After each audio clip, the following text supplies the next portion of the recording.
baru kita faham kenapa orang soleh ahli ibadat menghabiskan masa mereka dengan ibadat.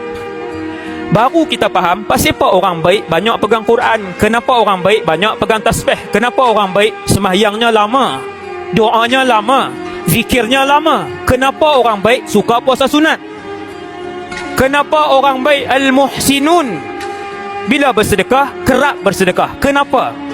Sebab mereka faham selepas mati tiada ibadat. Ambil ayat tu malam ni, selepas mati tiada lagi ibadah. Last, habis.